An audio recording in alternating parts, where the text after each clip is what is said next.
오늘 함께 나눌 말씀을 교독하시겠습니다. 누가복음 10장 10절에서 16절까지의 말씀입니다. 누가복음 10장 10절에서 16절까지의 말씀, 우리 함께 교독하시겠습니다. 어느 동네에 들어가든지 너희를 영접지 아니하거든 그 거리로 나와서 말하되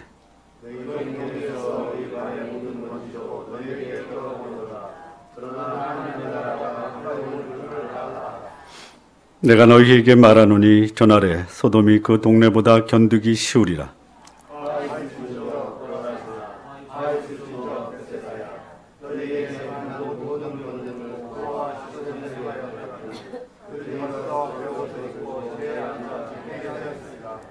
심판 때에 두로와 시돈이 너희보다 견디기 쉬우리라.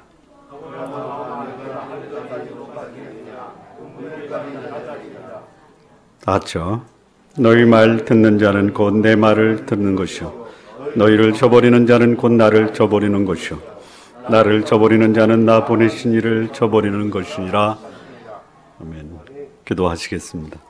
살아계신 하나님 아버지, 감사합니다. 주의 말씀으로 우리의 영혼을 새롭게 하며 주의 음성 앞에 겸허하게 마음으로 이 말씀을 받을 수 있도록 인도하여 주옵소서. 우리를 돌아보게 하시며 하나님 나라의 귀한 백성으로서의 삶을 살아가는 귀한 본의 교훈의 말씀으로 하나님 인도해 주옵소서. 예수님의 이름으로 기도합니다. 아멘. 오늘 본문의 제목은 지난주에 이어서 70인을 세우시면서 가르치신 교훈의 두 번째 말씀입니다. 이런 말씀 들어보셨습니까? 애인은 기다려도 고객은 기다리지 않는다. 못 들어보셨어요? 사랑하는 사람은 기다려도 물건 사는 사람은 기다리지 않는다. 예. 특히 물건을 사러 고객이 찾아가지만 그 물건이 아닌 보험 서비스를 사기 위해서 보험회사 찾아가신 분 계십니까? 예? 안 가죠? 예. 보험회사 직원이 보험회사를 오도록 하는 것이 아니라 고객을 찾아갑니다. 그런데 애인은 기다려도 고객은 기다리지 않습니다. 이해가 되십니까? 예. 세상이 복음을 필요로 합니다. 세상이 복음을 필요로 하지만 세상이 복음을 기다리지 않는다라는 말씀이에요. 복음이 없어도 얼마든지 살아갈 수가 있는 세상입니다. 여러분, 예수님을 믿는다고 하면서도 왜 사느냐라고 질문하면 대답하는 신앙인들이 별로 많지가 않습니다. 여러분들은 대답을 갖고 계십시오. 왜 사십니까? 라고 여쭤보면 왜 산다라는 분명한 삶의 목적과 목표, 그리고 가능하다면 내가 존재해야 되는 이유에 대해서 확실한 대답을 갖고 계시기 바랍니다. 제 말씀이 잘 들리시죠? 네, 반응이 없어서.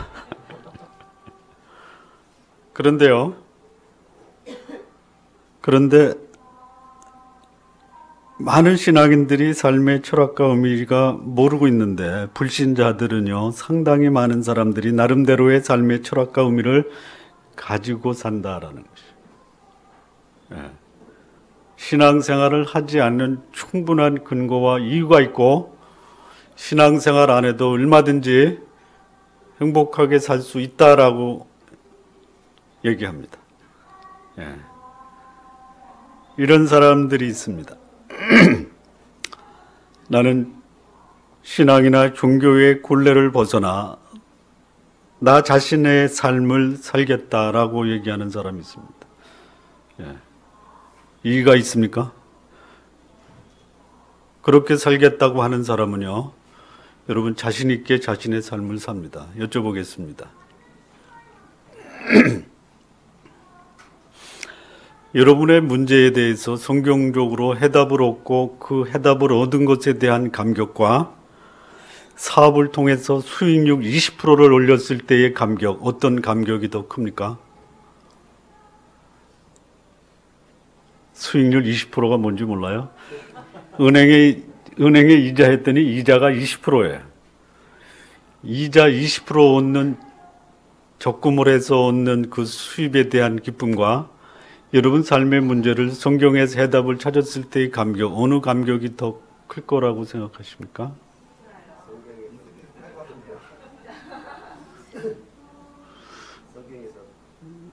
그렇습니까? 네. 그야말로 풀리지 않는 수학 문제를 일주일 동안 끙끙거리면서 애쓰고 노력하고 고민하면서 문제를 풀었을 때의 감격과 성경 문제 하나를 풀고 그 푼 문제에 대한 감격, 어떤 감격이 더 큽니까?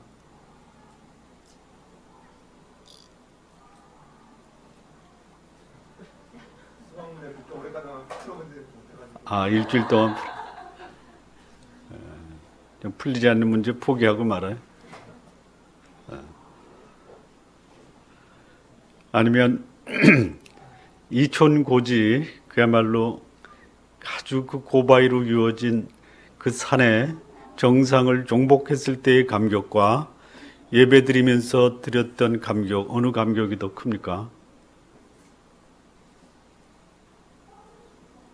불신자들에게 물어보세요. 그들 나름대로의 삶의 의미와 철학과 살아가는 방식이 있고요. 그 삶을 결코 포기하지 않는다라는 것이죠. 그러니까 그들이 어떻게 저렇게 인생을 허비하면서 살까라고 물어보면요, 그들은 그렇게 공감하지 않습니다. 이렇게 말한 사람이 있어요. 억압된 종교보다 행복한 삶을 추구할 수 있다. 이렇게 얘기합니다. 부조리와 고통 속에서 차라리 성실하게 삶을 살고 현재의 삶에 충실한 것이 부질없는 종교를 추구하는 것보다 가치가 있다. 이렇게 얘기하는 사람이 있습니다. 누가 그렇게 얘기했나요? 여기 덥지 않나요? 꺼졌습니다. 누가 이렇게 말했는지 혹시 아십니까? 몰라요. 니체가 그렇게 얘기했습니다. 어디서 얘기했냐고요? 짜라투르스는 이렇게 말했다 해서 얘기했습니다. 하나님 없이도 얼마든지 행복하게 살 수 있다. 하나님은 나를 억압하지만 나는 내 인생을 보다 더 행복하게 살 수 있다. 스스로 행복을 추구할 수 있다라고 그렇게 자신 있게 얘기한 이 니체는 그 자기를 초인이라고 부르고 그 이름을 붙여서 짜라투르스라고 했습니다. 얼마든지 불신자들이 자기 나름대로의 삶의 가치와 의미를 갖고 살아갑니다. 불신자들이 자기 삶이 불쌍하다고 하는 우리들을 오히려 불쌍하다라고 할 수도 있어요. 여러분, 세상이 복음을 기다리고 있다라고 생각하지 마십시오. 여기 예수님이 그렇게 말씀하고 계시는 것이, 여기 70인을 따로 세우시면서 우린 지난주에 그들을 향해서 예수님이 교육하고 훈련시켜 하나님의 나라를 전파하도록 파송한 것을 우리는 함께 살폈습니다. 예수님이 70인을 세우시고 보내시면서 하신 말씀이 뭡니까? 추수꾼을 보내주도록 기도하라라고 말씀하셨어요. 그리고 기도하는 그 사람이 추수꾼이 되어야 한다라고 말씀하십니다. 추수의 현장에 보낼 때 이 추수하는 사람은 마치 어린 양과 같다, 이렇게 얘기합니다. 어린 양 아시죠? 무기력하고 순진하고, 누군가의 도울 사람이 없으면 독립해서 살 수 없는 어린 양. 그런데 이 어린 양을 어디로 보내는 것이라고 했습니까? 이리떼가 우글거리고 있는 정글이다라고 말씀하십니다. 추수꾼은 가장 검소하고 단순한 삶을 살아야 된다라고 강조하셨습니다. 전대나 주머니를 가지지 말라. 신발도 하나만 신고 옷도 한 벌만 입고 가라. 주석구는 쓸데없는 시간을 길이나 사람들에게 낭비하지 말고 사명에만 초점을 맞추라 이렇게 말씀을 하셨습니다. 그리고 실전에서 복음을 거절하고 반대하는 자들을 만났을 때 어떻게 대할 것인가. 오늘은 복음의 현장에서 복음을 거절하고 반대하고 불신하는 자들을 어떻게 대할 것인가 이 말씀을 하십니다. 제가 감기가 다 난 줄 알았는데 아직도 안 난 것 같아요.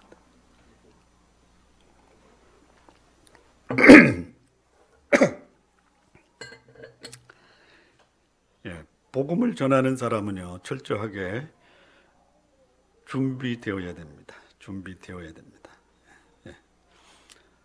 자, 어떻게 준비해야 될 것이냐.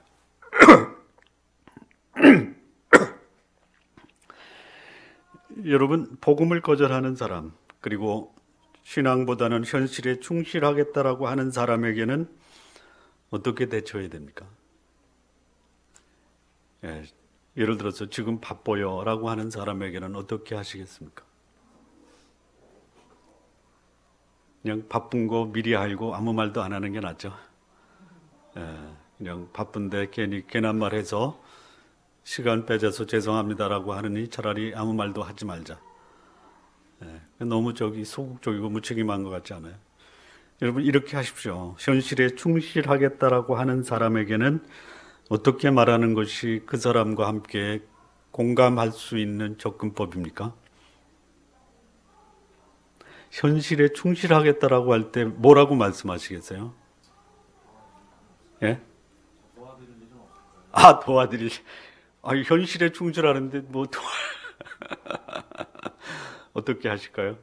그냥 이렇게 하십시오. 현실에 충실하십시오라고 말하십시오. 그래야지 경계를 풉니다. 아까 말씀을 드렸다시피 인간을 억압하는 종교보다 신의 존재를 인지하는 것보다 자신의 의지를 사용해서 열심히 살겠다라고 말하는 사람이 있어요. 그렇게 살라라고 말씀을 하십시오. 그런데 거기다 하나만 조금 더 추가를 시키십시오. 현실에 충실해서 책임 있는 현실을 살아간다라고 하면 그러면 당신의 미래는 어떻게 하시겠습니까? 삶이 현실만 있는 게 아니잖아요. 공감이 되면 끄떡끄떡 주네. 삶이 현재만 있는 것이 아니잖아요. 뭐가 있죠? 또 뭐가 있죠? 죽음 건너편도 있는 것이에요. 현실에 충실하십시오. 여러분, 현실에 충실하는 것이 결코 나쁜 것이 아닙니다. 현실에 충실하지 않는 신앙인보다 현실에 충실한 불신자가 훨씬 더 삶을 가치 있게 생각한다라고 생각하는 거예요. 그러면 이렇게 얘기하십시오. 현실에 충실하겠습니다라고 말씀하는 그분에게 저도 현실에 충실해야 되겠습니다라고 공감적으로 얘기해 주십시오. 그런데 거기서 끝나지 마시고요. 현실에 충실한 만큼 다가올 당신의 미래도 준비하셔야 되지 않겠습니까? 또는 당신의 삶이 이 생에서뿐만이 아니라 죽음 건너편에도 당신을 향한 새로운 세상이 있다면 그것도 충실하게 준비되어야 되지 않겠습니까? 육신의 필요를 충족시키는 것이 소중한 만큼 영혼의 필요를 충족시키는 삶도 살아야 되지 않겠습니까? 라고 얘기할 수 있어야 됩니다.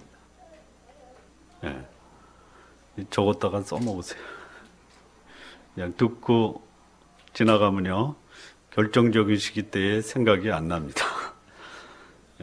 그냥 하나만 기억하십시오. 적어두세요. 현실에 충실하십시오. 하물며 미래와 죽음 건너편까지도 준비한다면 얼마나 더 좋겠습니까? 여러분, 가정이 좋으면 결과가 좋아야죠. 그렇죠? 결과에 관계없이 과정에 충실하라 이렇게 얘기하죠. 다시 한번 해요. 과정이 바람직하면 결과는 좋은 결과가 예상이 되죠. 그렇죠? 자, 그런데 잘 생각해 보세요. 난 과정에 충실했다. 최선을 다했다. 그런데 결과는 비참했다. 과정이 과연 바람직했을까요? 여쭤보는 거예요. 아니에요? 아니죠. 과정이 좋으면 결과는 과정에 따라서 결과가 나오는 것이에요. 그런데 나는 과정이 충실했고 최선을 다했고 내가 할 수 있는 바람직한 모든 방법을 다 동원했다. 그런데 내 인생의 마지막은 비참했다. 이게 뭐예요? 이게 뭐예요? 이게 어떤 삶을 산 것이에요? 속았어요. 속은 삶을 산 것입니다. 여러분, 니체의 마지막을 아십니까? 현재에 충실하라. 억압된 종교에서 벗어나 진정한 행복과 자유를 추구하는 그 내가 중요하다. 이렇게 인간의 자유와 의지와 또 이성을 강조했던 니체의 마지막의 모습은 어땠는지 아십니까? 모르세요? 정신병원에서 미친 사람으로 세상을 마감합니다. 현실에 충실했던 그는 충실했던 그 삶을 본인이 말하기를 인생은 허무하다. 행복을 추구했지만 행복을 누리지 못하고 그는 정신병원에서 미친 사람으로 세상을 떠납니다. 여러분, 불신자 중에서요, 가장 기독교를 신랄하게 그리고 아주 냉철하게 그리고 공감되게 비판한 철학자가 있습니다. 그 사람이 누구냐면 까뮤입니다. 까뮤 아십니까? 까뮤, 실존주의 철학자. 그가 이런 말을 했어요. 현실에 무책임한 그리스도인들보다 현실에 충실한 불신자가 오히려 세상을 아름답게 한다. 이런 얘기를 했어요. 예. 그래서 그의 실존주의 철학의 핵심은 뭐냐? 성실이었습니다. 성실하게 살자. 최선을 다해 살자. 불쌍한 사람 도와주며 살자. 그런데 이 까뮤 역시 그 인생의 마지막은 상당히 불우했습니다. 어떻게 죽었는지 아십니까? 아십니까? 몰라요? 어떻게 죽었어요? 그는 달려오는 자동차에 자기 몸을 던집니다. 뭐 한 거예요? 자살. 사르트르, 그는 이런 말을 했습니다. 실존은 존재보다 훨씬 더 중요하다. 무슨 말입니까? 내 영혼의 근원이 뭐니? 천국이 뭐니? 하나님이 뭐니? 영생, 구원이 그거는 별로 중요하지 않다. 오늘을 살아가는 내 실존, 이 실존 앞에서 내가 최선을 다하고 행복하고 내가 원하는 삶을 사느냐, 이것이 훨씬 더 중요하다. 예, 중요했습니다. 그래서 그는 현실에 충실했어요. 그리고 그는 인생 말년에 그는 죽음 앞에서 죽음을 거부하고 몸부림치다가 죽음의 문제를 해결하지 못하고 마지막을 보냅니다. 그의 마지막을 지켜봤던 어느 기자가 신문에 이런 기사를 썼습니다. 실존을 앞세웠던 실존주의 철학자 사르트르, 그 인생의 마지막 그의 실존은 무엇이었는가? 이렇게 그는 대답합니다. 아마도 갈 곳이 없나 보다. 여러분, 퇴근하고 갈 곳이 없는 사람들의 삶을 보셨습니까? 퇴근했는데 갈 곳이 없어요. 어디로 가요? 갈 곳이 없어요. 그게 사르트르의 마지막입니다. 여러분, 현실을 말하다가 마지막이 아름답지 못하면요, 그들이 말하는 현실에 충실하다라는 것은 공감하기가 어렵습니다. 여러분, 현실에 충실하십시오. 그리고 미래도 준비하십시오. 그리고 죽음 건너편까지도 준비하십시오. 그래야지 인생이 아름다운 것이죠.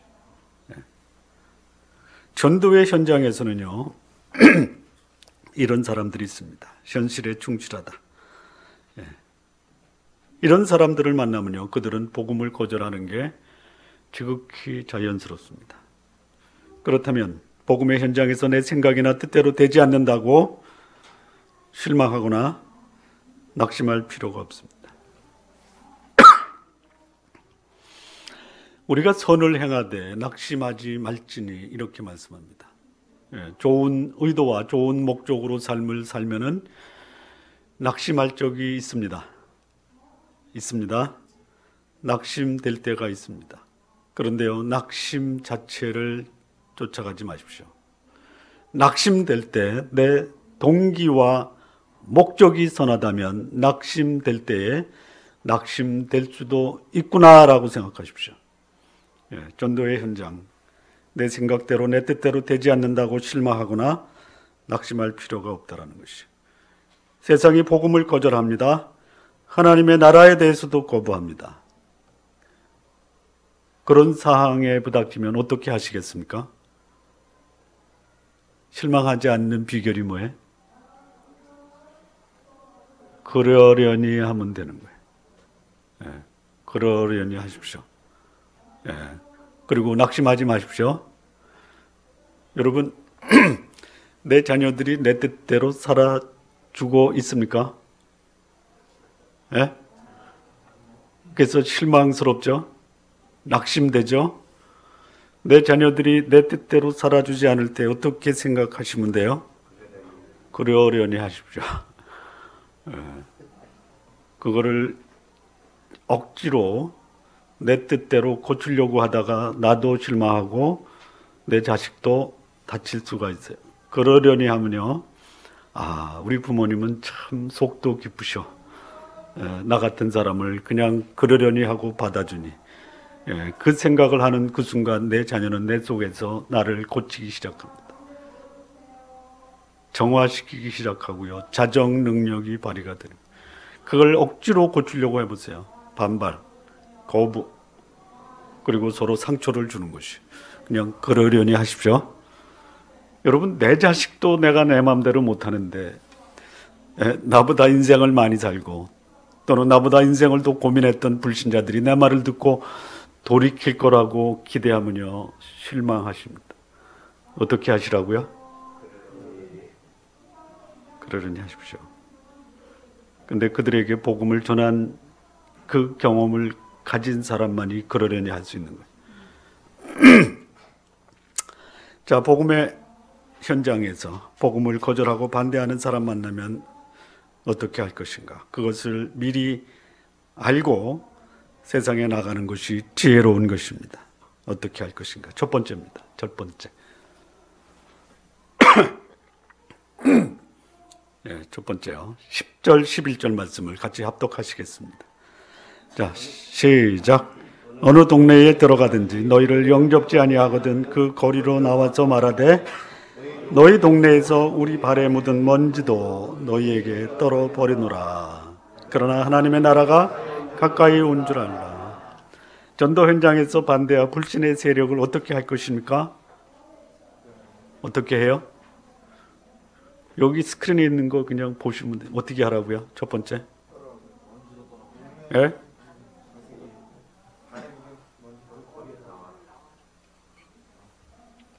10절을 보세요. 10절. 어느 동네에 들어가든지 너희를 영접지 아니하거든, 이겁니다.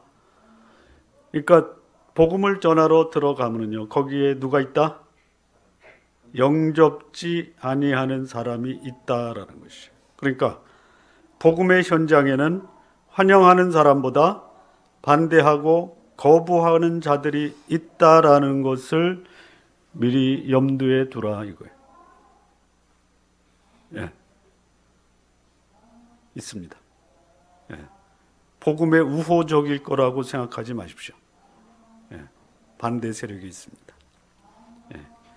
저 마을은 복음을 받아들이겠지 하면서 찾아갑니다. 내가 가는 그곳이 전혀 복음에 무지한 마을이 아닙니다. 물론 그런 것도 있습니다. 전혀 복음을 들어보지 못한 미전도 종족들도 있습니다. 여러분이 가는 곳은 어느 곳입니까? 복음이 알려져 있는 곳입니까? 아니면 전혀 복음과 상관없는 곳입니까? 알려져 있는 곳이. 그래서 그들에게 가서 복음을 전하면 받아들이겠지 하는 기대감도 있습니다. 어쩌면 전에 기독교인에 의해서 또는 교회에 의해서 도움을 받았던 사람과 장소일 수도 있어요. 병원도 지어주고 학교도 지어주었을 수 있어요. 기독교와 복음에 대해서 그 사람들은 우호적일 것이다 라고 생각할 수 있습니다. 지금 70인들이 찾아가는 곳은요, 예수님이 전에 기적을 행하셨던 곳입니다. 여기 세 곳이 나오죠. 여러분이 읽었던 세 곳 어디죠? 고라신, 벳세다, 가버나움입니다. 갈릴리의 중요한 도시입니다. 벳세다는 갈릴리 바다 동쪽, 가버나움은 서쪽, 고라신은 가버나움에서 10km 북쪽에 있는 땅, 예수님의 근거지가 가버나움입니다. 그리고 배를 타고 벳세다로 가십니다. 그 지역이 예수님이 공생의 기간 동안 가장 많은 시간을 보냈던 것입니다. 그곳에 예수님이 70인을 보내십니다. 그런데 그들이 복음을 거절합니다. 복음에 대해서 전혀 비우호적이었어요. 여러분, 복음 앞에서 우호적일 것이다 라고 예상했던 사람이나 장소가 복음을 거절하고 반대하면요, 놀라지 마십시오. 놀라지 마십시오. 근데 뭐 놀랄 경험이 없잖아요. 복음을 전해보지 않았으니까.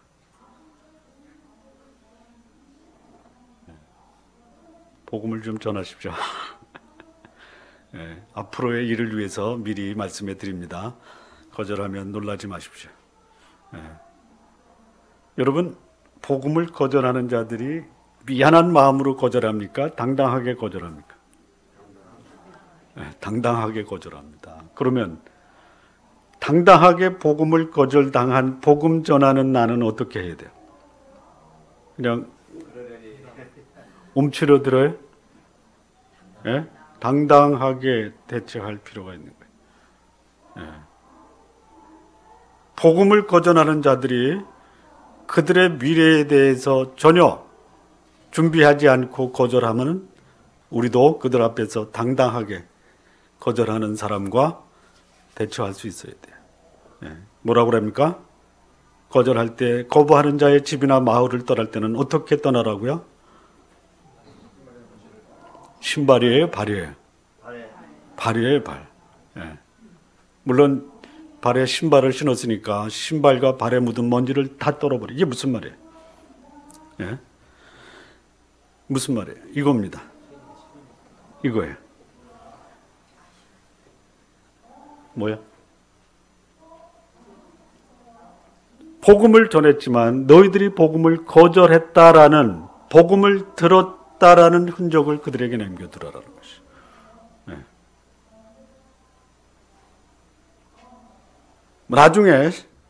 나중에 세상 끝날 날에 하나님의 심판시에 나는 뭐 복음을 듣지 못했다, 나는 복음을 전혀 몰랐다, 그런 변명하게 하지 못하게 하라라는 것이. 복음을 전해야 됩니다. 교회 나오십시오. 이거 가지고 안 됩니다. 교회 나와서 복 받으라, 이거 가지고도 안 됩니다. 그거 가지고는 나중에 그들이 얼마든지 변명할 수 있어요.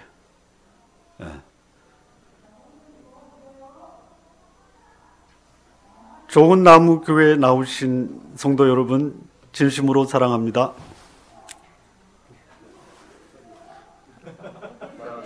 진심이에요.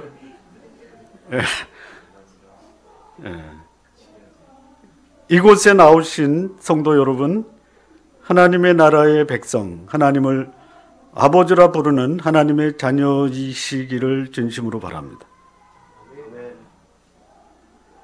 여러분, 교회 나오고도, 아니 복음을 듣고도 하나님의 백성이 되지 못하는 것보다 안타까운 것이 없어요.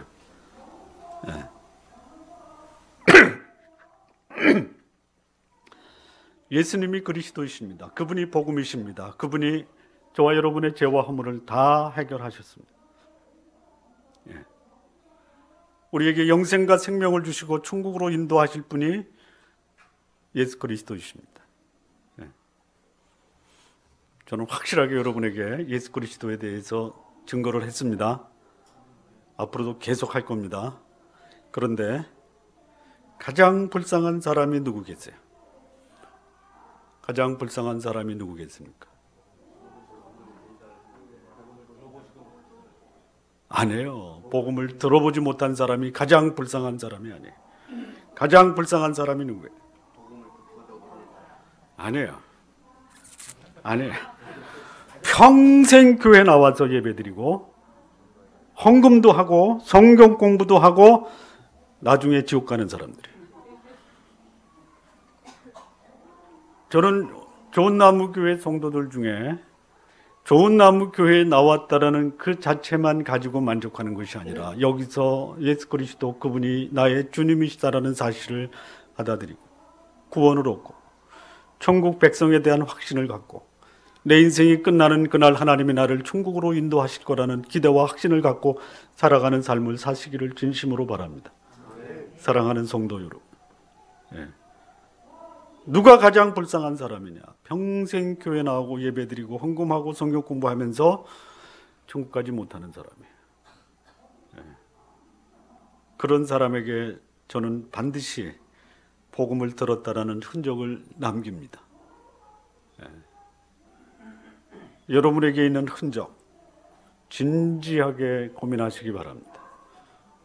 흔적만 가지고 있다가 변명 못하고 지옥으로 질주하면서 속았다라는 그야말로 절규와 같은 소리 하지 마시고요. 그때 그 복음을 듣고 내가 예수 그리스도를 믿음으로 하나님의 자녀가 됐다라는 확신 가운데 사시기 바랍니다. 자, 복음의 현장에 이 불신 반대 세력을 어떻게 할 것인가? 그런 세력이 있다라는 것을 예상하십시오. 첫 번째. 두 번째 뭡니까? 12절과 14절 말씀을 함께 읽겠습니다. 12절 시작. 내가 너희에게 말하노니 전날에 소돔이 그 동네보다 견디기 쉬우리라. 14절 심판 때에 두로와 시돈이 너희보다 견디기 쉬우리라. 복음의 현장에서 반대와 불신의 세력을 어떻게 할 것입니까? 어떻게 해요? 복음을 거부하는 자는 어떻게 된다? 반드시 심판을 받는다라는 사실을 기억하십시오. 그날의 소돔이 그 동네보다 견디기 쉽고요. 심판 때에 두로와 시돈이 너희보다 견디기 쉬우리라라고 말씀합니다. 여러분, 복음을 거부할 수 있는 권리는 있습니다. 복음을 거부할 수 있는 국가도 있고 단체도 있고 공동체도 있습니다. 그런 권리가 있습니다. 그 거부할 수 있는 권리 자체는 존중받아야 돼요. 받아야 됩니다. 나는 복음을 거절합니다. 그러면 거절할 수 있는 권리에는 무엇이 따릅니까? 책임이 따르는 거예요. 책임이 따르는 거예요. 권리는 취하면서 책임을 외면할 수가 없는 거예요. 여러분, 밥을 안 먹을 수 있는 권리가 있죠? 밥을 안 먹을 수 있는 권리 있다는 것에 대해서는 이해하기 어렵지 않죠? 그래서 나는 밥을 안 먹겠다라고 하는 분에 대해서는 밥 주지 마십시오.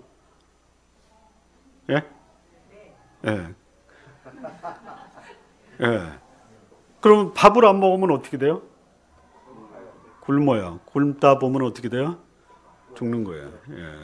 밥을 안 먹겠다라는 권리는 존중해 줘야 되지만 그 권리가 존중되는 그 사람은 자기가 선택한 그 권리, 선택 앞에서 뭐까지 책임을 져야 돼요? 결과까지도 책임을 져야 되는 거예요. 거부할 수 있습니다, 복음을. 그러나 거부에 대한 책임도 본인이 담당을 해야 돼요. 여러분, 복음을 거부한다라는 것이 뭐예요? 복음을 거부한다라는 것이 뭡니까? 네? 안 믿는다라는 것이 뭐예요?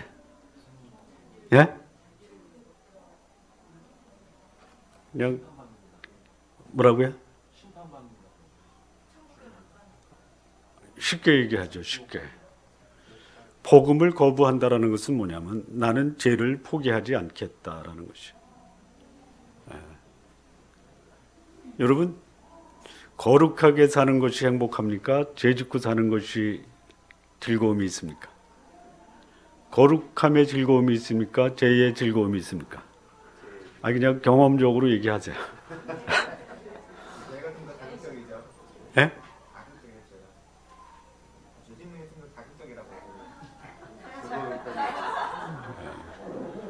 여러분, 죄에는 낙이 있어요. 죄에는 낙이 있습니다. 쾌락이 있어요. 쾌락. 사단은 우리에게 쾌락을 줍니다. 하나님은 우리에게 뭘 줘요? 희락을 줍니다. 희락. 예. 사람은 희락보다 쾌락을 더 좋아해요. 복음을 거절한다라는 것이 뭐예요? 나는 제2의 쾌락을 추구하겠다라는 것이. 여러분, 소돔이 왜 망했습니까? 제2의 쾌락에 빠져 있다가 멸망당한 것이. 예. 제2의 낙은 거룩함의 기쁨보다 더 훨씬 더 매력적이에요. 예. 매력적입니다. 죄는 제가 줄 수 있는 쾌락이 있어요. 육감적이고 말초적이고 시각적인, 그래서 당장 누릴 수 있는 낙이 있다는 것이. 예, 그런 도시가 어디예요? 가버나움이 그랬습니다. 고라신이 그랬습니다. 베스에다가 그랬습니다. 예수님이 그곳에서 많은 기적과 복음의 말씀을 증거하셨어요. 제자들을 파송했습니다. 그러나 그들이 복음과 거룩함을 거절하고 죄를 선택했습니다.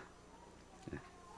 또는 그들은 거룩한 삶보다는 그들이 살아왔던 삶의 전통과 그들의 문화를 고수했습니다. 다시 말하면 율법적으로 살겠다라는 것이. 여러분, 율법이 내 육신적 그 쾌락을 충족한다면요, 거룩함을 추구하는 것보다 훨씬 더 매력적인 것입니다. 바리새인들, 서기관들, 제사장들이 왜 복음을 거절했습니까? 종교인들이. 그들이 취하고 있는 종교적 권한과 그 권리가 거룩함을 추구했던 삶보다 훨씬 더 많은 자신을 향한 쾌락과 기쁨을 줬다라는 것이. 그게 뭡니까? 그게 뭐예요? 세 가지예요. 세 가지. 돈, 권력, 쾌락을 준 것이. 예. 그거에 집착하다 보면요, 그들은 이 복음을 얼마든지 거절할 수 있는 거예요. 예. 거절하는 것이. 예. 제가 말씀을 드렸습니다. 현실에 충실하라. 행복을 추구하라. 그리고 니체는 정신병으로 세상을 떠났다고 했어요. 까미는 자살했어요. 사르트르는 죽음 앞에서 절망했습니다. 이게 그들이 선택한 불신앙의 결과예요. 예. 불신앙의 결과입니다. 그들은 현실 속에 충실했어요.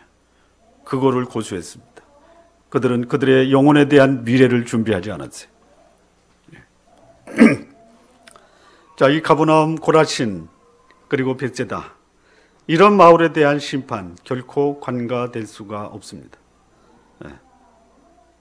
70인들이 나가서 하나님의 나라를 증거한 그 마을이 소돔보다 더 강력한 심판을 받게 될 것이다라고 경고했습니다.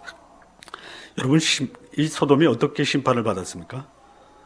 소돔이 어떻게 심판을 받았습니까? 불로. 요즘 말로 말하면 어떻게 죽은 거예요? 예? 아니, 벼락 맞아 죽은 거예요. 여러분, 우스갯소리 하나 하고 지나가겠어요. 너무 긴장하셔서. 병원 그 영안실에 세 구의 시체가 들어왔습니다. 근데 봤더니 세 명 다 웃으면서 죽었더라고요. 근데 죽은 모습을 보니까 좀 신기해요. 그래서 물어봅니다. 한 사람은 시커멓게 타 죽고, 한 사람은 멀쩡한데 웃고 있고, 그리고 한 사람은 어떻게 죽었나? 네. 자, 그래서 물어봤습니다. 보호자에게. 이분은 이렇게 시커멓게 타 죽었는데 웃고 있는 모습이 신기한데 어떻게 주로 돌아가셨습니까? 그랬더니 벼락을 치는데 사진 찍는 줄 알고 웃다가 죽었다.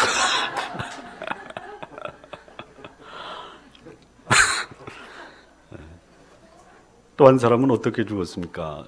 그랬더니 그 부모님이 우리 아들이 공부를 못하는데 이번에 성적표를 갖고 왔는데 전교 10등이 돼서 기가 막혀서 웃다가 죽었습니다. 또 한 사람은 이분은 어떻게 웃으면서 돌아가셨습니까? 그랬더니 복권이 당첨이 됐는데 1등 당첨이 돼가지고 그냥 웃다가 그냥 기가 막혀가지고 죽었어요. 벼락 맞아 죽었습니다. 여러분, 정신병으로 죽는 것과 벼락 맞아 죽는 게 어느 게 더 비참해요? 예? 둘 다 비참한 거예요. 그렇게 죽지 마십시오. 비참한 거예요. 소돔이 죄를 즐기다가 벼락 맞아 죽고요. 니체는 현실에 충실하고 현실의 행복을 추구하다가 현실의 행복이 그에게 오히려 인생의 해이와 절망을 주고 그는 그 현실을 극복하지 못하고 미쳐서 죽었습니다. 자, 심판이 궁극적인 하나님의 뜻이 아닙니다. 하지만 복음을 거절하고 반대하면 결과적으로 소돔의 심판보다 더 심한 심판을 피할 수 없다라는 경고예요. 제가 여러분을 협박하는 것이 아닙니다. 성경의 진리를 말씀하는 것입니다. 하나님의 은혜와 축복으로 그야말로 세상이 줄 수 있는 쾌락과 기쁨보다 더 큰 내면 영혼의 깊은 곳에서 흘러나오는 희락을 누리시기 바랍니다. 두 번째 이 심판의 강도에 대해서 두로와 시돈을 얘기합니다. 두로와 시돈, 페니키아의 도시입니다. 시돈이 먼저 생겨졌고 두로가 시돈에 의해서 세워졌는데요. 이 두 도시는 상업, 무역, 그 다음에 우상 숭배의 중심지입니다.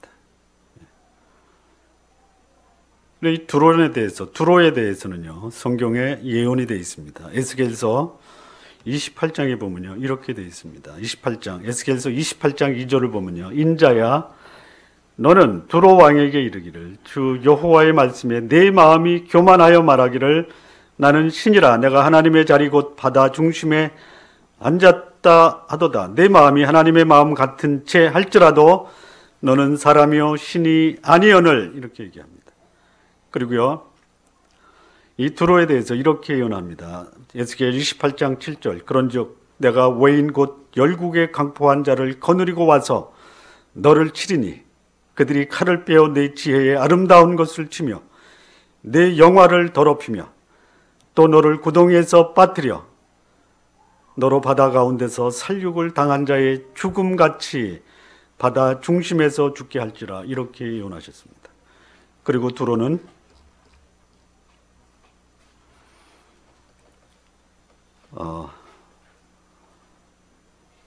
BC 600년경에 느부갓네살 왕에 의해서 점령을 당합니다.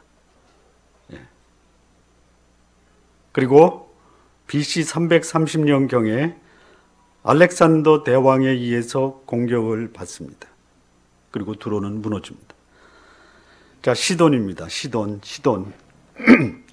시돈은 어떤 사람하고 관련이 있냐면은 이스라엘의 아합 왕의 아내 이세벨의 그 친정이 시돈입니다. 시돈. 거기서 이 이세벨이 가져온 우상이 뭐냐면 바할과 아스타롯입니다. 아스타롯. 그래서 하나님의 백성들을 우상 숭배의 자리로 이끌었던 그 이세벨의 고향 시돈입니다. 이 시돈은 광신적인 바할과 아스타롯을 숭배했던 그런 도시입니다. 이 도시가 역사 속에서 그 역사가 진행되면서 그 모든 제국의 지배를 받습니다. 아수르의 지배를 받습니다. BC 725년입니다. 바벨론의 침공을 받습니다. 그리고 페르시아에게 점령을 당합니다. 그리고 마지막 헬라의 알렉산더 대제에게 침략을 받습니다. 그 후에 로마의 지배를 받습니다. 시돈은 세계 열강의 지배의 대상이 되고 맙니다. 이게 소돔, 두로, 시돈의 역사입니다. 복음을 거절하고 반대한 사람들, 또 그 반대한 마을, 도시는 역사적으로 사라집니다. 소돔이 그랬습니다. 두로가 그랬습니다. 시돈도 그랬습니다. 복음을 거절한 도시, 거절한 사람, 그들은 복음을 거절함으로 멸망당한 소돔, 두로, 시돈보다 훨씬 더 강한 심판과 멸망을 면치 못한다라는 것이. 여러분, 복음을 거절해도 아무 문제 없다라고 생각하지 마십시오. 지금 많은 사람들은요, 복음을 거절하고도 아무런 일이 벌어지지 않습니다. 안 벌어지죠? 예? 안 벌어지죠? 그래서 괜찮다라고 생각합니다. 그러나 생각하지 마십시오. 예. 아직도 심판과 멸망이 되지 않은 것은요, 여전히 회개와 복음을 받아들일 수 있는 기회가 주어지고 있다는 것이. 심판이 이루어지지 않으니까 괜찮은 것이 아닙니다. 회개를 단념하고 복음을 거절한 그 기간은 하나님의 진노를 계속 쌓아가고 있는 기간입니다. 자, 세 번째, 이 복음의 현장, 전도의 현장에서 이 불신, 반대의 세력을 어떻게 할 것인가, 세 번째입니다. 첫 번째는 뭐죠? 반대와 복음을 거절할 수 있다는 것을 예상하라. 두 번째요, 반대하는 자에게는 반드시 심판이 있다. 자, 세 번째입니다. 13절과 15절. 13절, 15절 같이 한번 합독하시겠습니다. 시작. 화 있을진저 고라시나, 화 있을진저 벳세다야. 너희에게서 행한 모든 권능을 두로와 시돈에서 행하였다면 저희가 벌써 베옷을 입고 제에 앉아 회개하였으리라. 가버나움아, 내가 하늘에까지 올라가겠느냐? 음부에까지 낮아지리라. 이 불신의 세력을 어떻게 할 것인가? 누가 회개하지 않는가를 짐작하십시오. 누가? 첫 번째는 복음을 거절할 수 있다라는 것을 생각하시고요. 누가 회개하지 않는가 또 짐작을 하십시오. 누가 거절합니까? 여기 복음을 거절하는 동네, 이 동네에 대해서 예수님이 이런 심정을 말씀하십니다. 화 있을진저, 화 있을진저. 이거는 심판받아 마땅하다라는 그들 심판에 대한 정당성을 얘기하는 것이 아닙니다. 이 말씀은 저들이 심판받지 말아야 할 텐데, 저들이 구원받아야 할 텐데, 그들이 화를 당하면 저 어쩌나 이것입니다. 하나님의 심판에 대한 그 애통하는 마음을 이렇게 표현하는 것이. 자, 복음을 거절한 동네 세 군데를 직접 언급하십니다. 누가 복음을 거절하는지를 짐작하십시오. 누가 거절합니까? 전혀 복음 앞에 생소한 사람들이 거절한다라는 것이 아니에요. 첫 번째가 고라신입니다. 고라신. 이 고라신에 대해서는 구체적으로 예수님이 어떤 기적과 어떤 말씀을 하셨는지가 성경에는 나타나지 않습니다. 그런데 분명한 것은 고라시나, 내가 이 기적을 소돔에서 행했다라면, 두로와 시돈에서 행했다라면 그들 제에 앉아 회개하였으리라. 근데 고라신은 안 했어요. 가버나움은 안 했어요. 벳세다는 안 한 것이에요. 그러니까 고라신이 무슨 기적이 있었는지는 없어도 죽어도 추정할 수 있는 것은 뭐냐? 가버나움 벳세다에서 행했던 예수님의 기적과 말씀이 고라신에서도 있었다라는 것이에요. 가버나움에서 불과 북쪽으로 10km 떨어진 위치한 동네입니다. 예수님에 대한 기적 또 말씀 들을 수 있었던 지역입니다. 벳세다가 나옵니다. 벳세다에서 행했던 예수님의 기적의 가장 대표적인 것이 뭡니까? 오병 이어의 기적이 벳세다 바닷가에서 있었습니다. 생명의 양식 대신 생명의 떡을 말씀하신 곳이 바로 벳세다입니다. 복음을 들었던 곳이에요. 예수님의 하나님 되심을 경험했던 곳입니다. 세 번째는 가버나움입니다. 가버나움은 예수님의 본 동네라고 합니다. 어린 시절은 나사렛에서 보냈지만 장년 시절은 성인이 된 이후로는 예수님은 가버나움으로 이사를 하십니다. 가버나움에서 그는 해당장 야이로의 딸을 고칩니다. 12의 혈루증으로 앓았던 여인이 예수님을 찾아왔던 곳이 가버나움입니다. 중풍병자를 위해서 내 친구가 예수님의 집에 천장을 뚫고 지붕을 뚫고 중풍병자를 내려서 고쳤던 것, 회당에서 복음을 전하면서 가버나움 사람들이 예수님을 절벽으로 끌고 가 예수님을 밀었던 곳, 이게 가버나움. 여러분, 복음을 거절하는 사람은 복음에 익숙한 사람들입니다. 여러분, 누가 지옥 가는지 아십니까?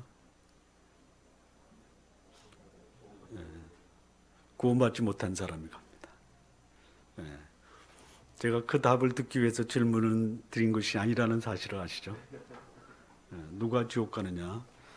복음에 익숙한 사람들이 복음을 거절하다가 뭐 차차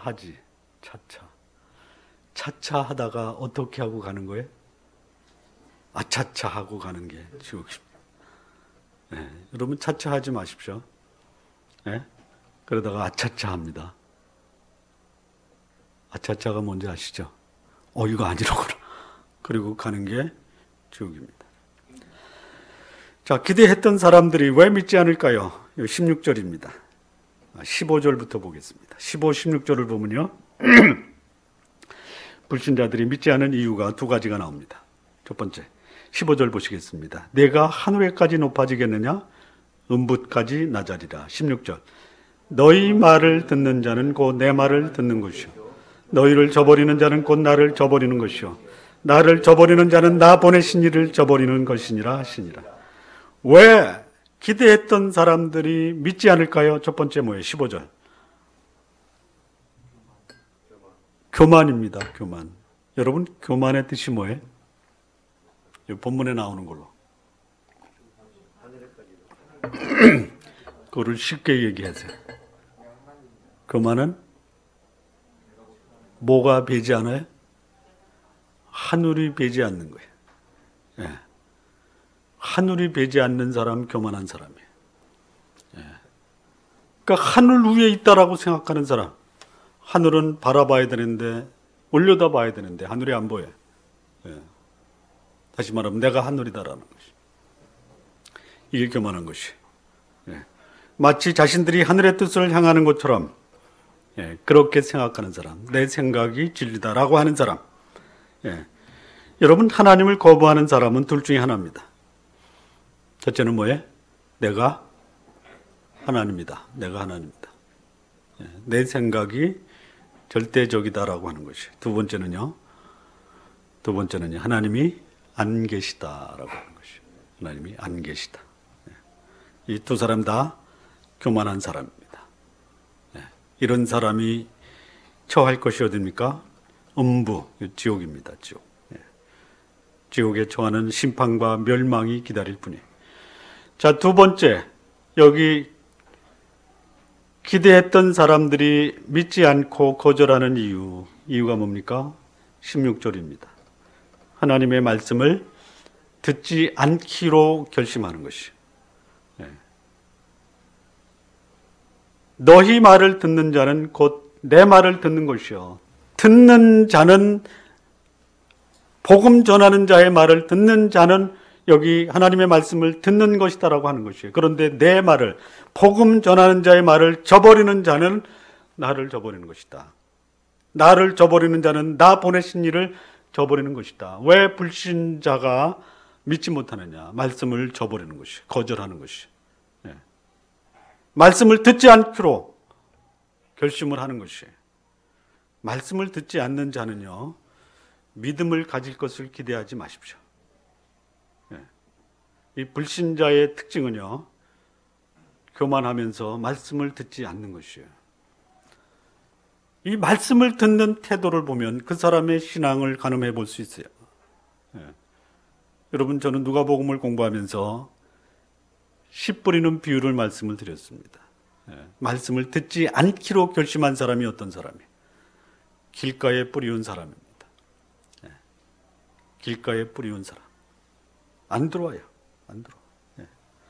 그런데 안 들어오는 것이 아니라 이미 자기 속에 정립된 그 가치관과 그 세계관이 이 말씀을 거절하는 거예요. 충돌하는 것입니다. 안 들어와요. 하나님 말씀보다 더 좋아하는 말씀이 있어요. 그리고 그 좋아하는 말씀이 그에게는 진리입니다. 진리는요, 각 사람마다 다를 수가 있어요. 그런데요, 하나님의 말씀을 듣는 자가 소망이 있는 것이. 언젠가 그 들은 말씀이 싹이 납니다. 그리고 열매가 맺히는 것이 말씀을 잘 들으시기 바랍니다. 예, 믿음은 들음에서 나며 들음은 그리스도의 말씀으로 말미암는 것입니다. 자, 정리하겠습니다. 결론입니다. 결론. 복음으로 사는 사람은 복음을 드러내야 합니다. 예, 누가 복음이에요? 누가 복음이에요? 내가 복음입니다. 나 자신이 복음이에요. 예, 걸어다니는 복음이 되어야 됩니다. 그런데요, 내가 복음으로 삶을 산다 하더라도 복음을 증거하는 전도의 현장에는 복음을 거부하고 반대하는 사람들이 있습니다. 어떻게 하겠습니까? 거부하고 반대하는 사람이 있음을 예상하시기 바랍니다. 있으려니 하십시오. 있으려니. 예. 복음을 거절하는 사람 앞에서 그리고요, 당당하시기 바랍니다. 예. 당당하세요.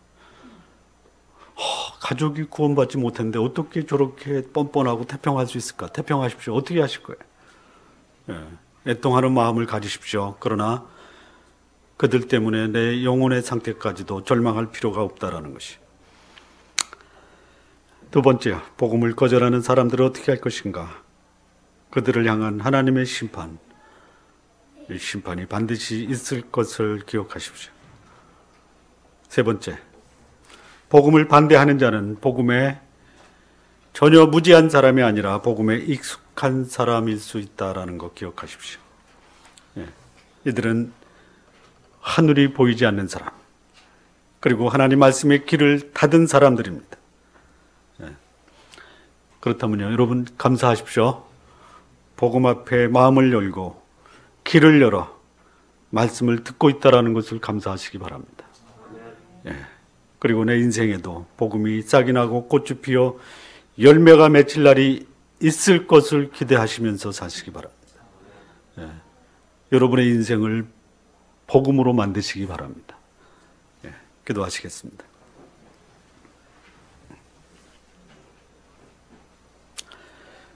예, 우리 시간 한번 같이 합심해서 기도했으면 좋겠습니다. 예. 누가 복음이냐 이렇게 물으면요, 내가 복음이다 이렇게 말할 수 있는 삶을 사시기 바랍니다. 예. 그리고 내가 복음이다 할 때 그 복음이 뭐냐라고 하면 나의 거룩함이다 라고 말씀하십시오. 예. 복음은 거룩한 삶을 사는 것입니다. 죄를 거부하는 삶입니다. 내가 죄를 거부하고 거룩한 삶을 살지 아니하면 내가 복음이다라는 그 복음은 그 위력과 능력을 다 상실하게 됩니다. 예. 입으로 복음을 증거하지 않아도 거룩한 삶을 사는 그 삶이 복음이다라는 것이. 예. 그리고 내가 복음으로 살고 거룩한 삶을 살아도 나의 삶을 거부하는 사람들이 있음을 예상하십시오. 그런데 여러분이 거룩한 삶을 산다라는 것, 죄로부터 구별된 삶을 산다라는 것이 그렇지 않은 사람을 향한 하나님의 심판의 메시지가 되는 것입니다. 그리고 복음을 거부하는 자들은 복음에 무지한 사람이 아니라 복음에 익숙한 사람, 어쩌면 하나님을 예배한다고 교회에 참석하는 사람들 중에도 여전히 복음을 거절할 수 있다는 것이, 우리 교회가 하나님의 복음으로, 다시 말하면 거룩함과 진리 앞에 마음을 열고 그 거룩함을 추구하는 성도들로 가득한 교회가 될 길을 진심으로 바랍니다. 그리고 내 인생의 나무에도 열매가 맺히고 그리고 복음이 드러나는 삶이 되기를 기대하는 그런 삶이 되기를 바랍니다. 이 시간 우리가 같이 하나님 앞에서 거룩하고 복음으로 삶을 살며 이 시대에 하나님의 살아계심이 증거될 수 있는 우리가 될 수 있도록 함께 기도하시겠습니다. 살아계신 하나님 아버지 감사합니다. 복음이 거절당하고 외면당하는 시대, 그래서 하나님의 심판을 피할 수 없는 시대에, 이 시대에 누가 복음을 드러낼 수 있느냐 할 때, 하나님 제가 여기 있습니다. 제가 복음의 삶을 살겠습니다. 제가 복음입니다. 거룩함과 진리를 추구하는 삶을 살겠습니다. 이렇게 세상을 향해서 감히 하나님의 살아계심을 드러낼 수 있는 복된 성도들로 하나님 인도하여 주옵소서. 주의 말씀 앞에 겸허하게 마음을 열어 그 말씀을 받게 하시고 이 말씀으로 살아가 하나님의 살아계심을 증거하는 거룩한 복음의 증거자들로 하나님 인도해 주옵소서. 하나님 아버지 감사합니다. 주께서 우리에게 말씀을 통해서 우리를 돌아보게 하시고 복음으로 사는 거룩한 삶을 살아갈 수 있는 거룩한 주의 백성들로 하나님 인도해 주옵소서. 감사하며 예수님의 이름으로 기도합니다. 아멘.